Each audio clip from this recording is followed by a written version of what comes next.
Savitri silks చేనేత వస్త్రాల అద్భుత ప్రపంచం. సంప్రదాయం స్టైల్ ఒకే చోట. Kashi Vishwanath trouble shooter. అంటే మనకి పాలిటిక్స్లో ఇప్పుడు టీఆర్ఎస్లో హరీష్ గారు అన్నారు, హరీష్ రావు గారిని ట్రబుల్ షూటర్ అంటారు అనమాట. అలాగా సినిమాల్లోకి వచ్చాగానే కో డైరెక్టర్, అసోసియేట్ ఇట్లా వీరిలో కాశీ విశ్వనాథ్ మాత్రం ట్రబుల్ షూటరు. ఎక్కడైనా షూట్ ఆగిపోతుంది అంటే టక్కన ఒక ఐడియా వేస్తాడు, వెంటనే షూట్ నడిపిస్తాడు అని చెప్పారు. సో ఆ పేరు ఎలా వచ్చింది మీకు? ట్రబుల్ షూటర్ అంటే షూట్ ఆగిపోవడానికి ట్రబుల్ చేస్తానన్నా, లేకపోతే ఆగిపోయే టైంలో ట్రబుల్ లేకుండా చేస్తాను? ట్రబుల్ షూట్ చేస్తారని. అంటే కో డైరెక్టర్ జాబ్ అది.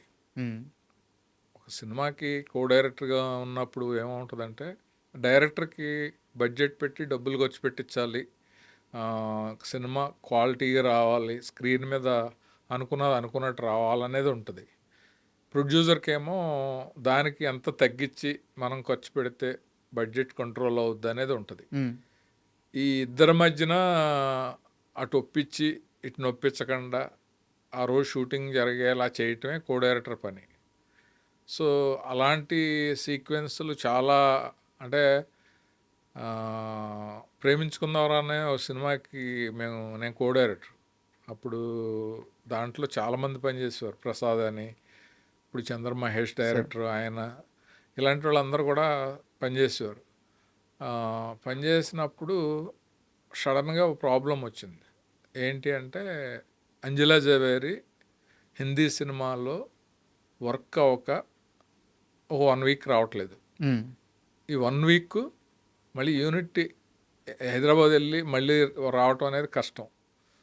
ఆ అమ్మాయి లేని వర్క్ అంతా ఏం చేయొచ్చు అని అంటే, ఆ రోజంతా కూర్చుని ఇలా చేద్దాం అని చెప్పి కొన్ని సీన్స్లో షార్ట్స్తో శుద్ధ ప్లాన్ చేసి ఎలా చేయాలో కూడా డైరెక్టర్కి ఎక్స్ప్లెయిన్ చేసి ఆ వారం రోజులు మేనేజ్ చేసాం. ఆ టైంలో అందరూ అనుకుని ఉండొచ్చు ట్రబుల్ షూటర్ అని. అలాగే ఒక రాజధాని రౌడీ అనే ఒక షూటింగ్ జరుగుతుంది హైదరాబాద్లో, నిమ్స్ హాస్పిటల్లో. అది చాలా రికమెండేషన్స్ తోటి హాస్పిటల్లో షూటింగ్ పెట్టారు. రోజుకి 25,000. ఆ రోజు నాగేశ్వరరావు నన్ను పిలిచి, ఈరోజు సాయంత్రం 5:30కి గవర్నర్ అపాయింట్మెంట్ ఉంది, వెళ్ళాలి, దాన్ని బట్టి నా వర్క్ కంప్లీట్ అయ్యేలా చూడు కాశీ అని నాతో పర్సనల్గా బాగుండేవారు ఆయన. సో అలాగే సార్ అని చెప్పి అన్నాం. దాంట్లో ఒక డాక్టర్ ఉంటాడు.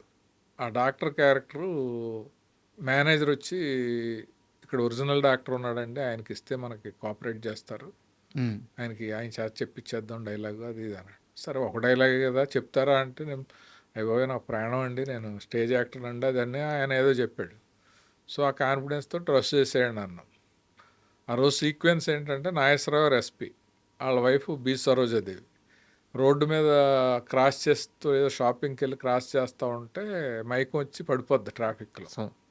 అప్పుడు కృష్ణ గారు పెద్ద అబ్బాయి రమేష్ బైక్ వేసుకొచ్చి ఆవిడని బైక్ ఎక్కించుకొని ట్రాఫిక్ రూల్స్ అన్నీ బ్రేక్ చేసేసి స్పీడ్గా తీసుకొచ్చి హాస్పిటల్లో జాయిన్ చేస్తాడు. ఆవిడ నార్మల్ స్టేజ్కి వస్తుంది. ట్రాఫిక్ రూల్స్ బ్రేక్ చేశారు కాబట్టి పోలీసు వాళ్ళు వచ్చి అతను అరెస్ట్ చేసి తీసుకెళ్తారు. ఆ విషయం ఆవిడ మెలకు వచ్చాక ఇప్పుడు నాగేశ్వరరావుకి చెప్పాలి, అది సీక్వెన్స్. అది డాక్టర్ చెప్తాడు. ఓకే. డాక్టర్ ఏంటంటే, సార్ మీ పోలీసు వాళ్ళే అబ్బాయిని అరెస్ట్ చేశారు, మీ వైఫే ఎక్కడో పడిపోతే తీసుకొచ్చాడు, కరెక్ట్గా ఇన్ టైంలో తీసుకొచ్చాడు కాబట్టి ఆవిడ సేవ్ అయింది, అలా సేవ్ చేసిన అబ్బాయిని మీ పోలీసు వాళ్ళు తీసుకెళ్లారు అనే డైలాగు డాక్టర్ది. ఇతను మధ్యాహ్నం ఎంత 10 నిమిషాల్లో అయిపోద్ది కదా అని చెప్పి మధ్యాహ్నం 2 o'clock మొదలెట్టాం. 4:30 అయింది. చెమట పట్టేస్తుంది అతనికి. ఒక్క నిమిషం అంటున్నాడు. నాగేశ్వరరావుకి చిరాకు వస్తుంది. ఆయన వెళ్ళి కూర్చుంటున్నాడు. వాళ్ళ మేకప్ మ్యాన్ వచ్చి, టైము తెలుసు కదా 5:30కి వెళ్ళిపోవాలి ఆయన. ఈ షార్ట్ అయితే సీన్ అయిపోద్ది. ఈ షార్ట్ అవ్వకపోతే మళ్ళీ మన్నాడంటే ప్రొడ్యూసర్కి ఒక 25,000 సేమ్ లొకేషన్లో తీయాలి. మళ్ళీ ఇంకా ఫుడ్ గిడ్డు అంతా ఒక 50,000 అయిపోతుంది ఖర్చు. ఇతను చెప్పలేకపోతున్నాడు. అసలు మామూలు ఉండి కొలిది అసలు మొదటి లైన్లోనే ఆగిపోతున్నాడు. ఏం చేయాలో తెలియదు. కరెక్ట్గా 10 నిమిషాలు ఉంది. ఆ 10 నిమిషాల్లోనూ డైరెక్టర్ వచ్చి శరత్ గారు నన్ను ఇసుక్కుంటున్నాడు. ఉమ్, చూసుకోవాలి కదా, డైలాగ్ చెప్తాడో చెప్పడో, ఆ డాక్టర్ చేత ఏం చేశారు, ఇప్పుడు ఎలాగా ఏంటి, ఆయన వెళ్ళిపోతాడు రేపొద్దున, మళ్ళీ ప్రొడ్యూసరు ఈ సీన్ తీయాలంటే ఇక్కడ రావాలి, అది ఇది అని ఆయన అంటున్నాడు. నాగేశ్వరరావు అలా ఇసుక్కుంటున్నాడు, ఏంటి పంపిస్తారా మన అని ఆయన వాళ్ళ మేకప్ మ్యాన్ దగ్గర అంటే అతను నా దగ్గరికి వస్తున్నాడు. ఇతనేమో చెప్పట్లేదు. ఆ టైంలో ఒక మెరుపు లాంటి ఆలోచన వచ్చింది నాకు. సార్ వచ్చి శరత్ గారికి వెళ్ళి చెప్పాను, బాగుంది అలా చేసేద్దాం అన్నాడు. వెళ్ళి బి సరోజ దగ్గరికి వెళ్ళి, అమ్మ ఈ డైలాగ్ అంతా మొత్తం మీరే చెప్పేసి ఉమ్, లాస్ట్లో డాక్టర్ గారు చెప్పారు అని ఒక మాట యాడ్ చేయండి అని అన్నా. కరెక్ట్గా 5 నిమిషాల్లో ఆవిడ చెప్పింది, ఏమండి నేను రోడ్డు మీద కళ్ళు తిరిగి పడిపోతే ఓ బాబు నన్ను ఉమ్, మెరుపు వేగంతో వచ్చి హాస్పిటల్లో అడ్మిట్ చేశాడు, వాళ్ళని మన పోలీసులు అరెస్ట్ చేసి తీసుకెళ్లారంట, ఆ విషయం డాక్టర్ గారు చెప్పారు అయిపోయింది. అని అనగానే ఓకే అయిపోయింది.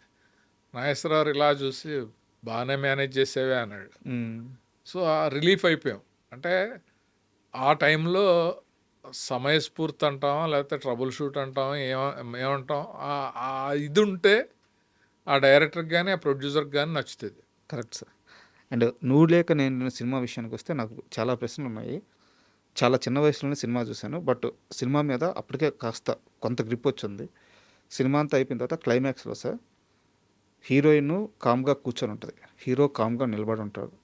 క్లైమాక్స్ 12-15 నిమిషాలు ఉంటుంది ఆ సినిమాకి, ఆ పెళ్లి సీక్వెన్స్ మొత్తం. హీరో నిలబడిన దగ్గర నుంచి కదలడు, హీరోయిన్ కూర్చున్న దగ్గర నుంచి లేదు. సినిమా అంతా కె విశ్వనాథ్ గారు తన కళ్ళ సైగతో ఆ క్లైమాక్స్ మొత్తాన్ని నడిపిస్తారు. ఆయన లేచి లాస్ట్ ఆయన 3 డైలాగులు చెప్తారు. అంటే బామ క్యారెక్టర్ ఉంటుంది కదా, ఆమెకి కూడా ఒక 2-3 డైలాగ్స్ ఉంటాయి. మీ ఫస్ట్ సినిమా ఫ్యామిలీ ఎమోషన్స్తో, తరుణ్ అప్పుడు స్టారు.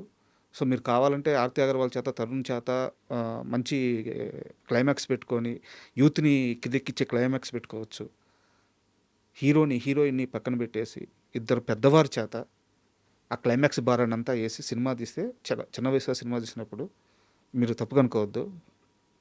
ఎవరికో మంచి పొగరుంది, రైటింగ్ స్కిల్ మీద, సెన్సిబిలిటీ మీద మంచి స్కిల్ ఉంది అని ఫస్ట్ ఇంప్రెషన్. కాశీ విశ్వనాథ్ అనే వ్యక్తి గురించి అతను ఎవరో తెలియక ముందే నాకు పడ్డ ఫస్ట్ ఇంప్రెషన్ సార్. ఏంది ఈ క్లైమాక్స్ డిజైన్ చేశాడు, మామూలు తెలివితేటలు కాదు అని నాకు అనిపించింది.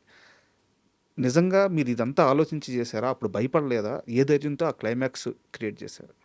అంటే దానికి అక్కడ కూడా ఒక పెద్ద కథ ఉంది. ఓకే.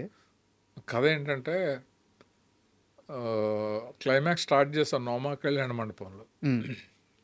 నేను ఏ షార్ట్స్ తీసుకుంటున్నాను, ఈలోపు ప్రొడ్యూసర్ సురేష్ బాబు గారు, విశ్వనాథ్ గారు, పరుచూరు వెంకటేశ్వరరావు గారు ముగ్గురు కూర్చొని ఒక రకంగా డిజైన్ చేసి, ఇలా ఉంటుంది ఇలా ఉంటుంది, ఇలా చేస్తే బ్రహ్మాండంగా ఉంటుంది, క్లైమాక్స్ బాగుంటుంది, ఫేర్ చేసేయండి అని షేక్ హ్యాండ్లు ఇచ్చేసుకొని నా దగ్గరికి వచ్చి, వెంకటేశ్వరరావు అదిరిపోయిందయ్యా, నేను సినిమా సూపర్ హిట్ పో, నక్కని దొక్కావు అని ఆయన వెళ్ళిపోయి, కాసి బాగుంది యాజ్ ఇట్ ఈజ్ ఇలా ప్రొసీడ్ అయిపోండి అని చెప్పి సురేష్ బాబు వెళ్ళిపోయి, విశ్వనాథ్ గారు వచ్చి చెప్పి అన్నీ చేశాక ఫెయిర్ చేసి నా దగ్గర తీసుకొచ్చారు. తీసుకొచ్చాక నాకు అంత ఎక్కలేదు.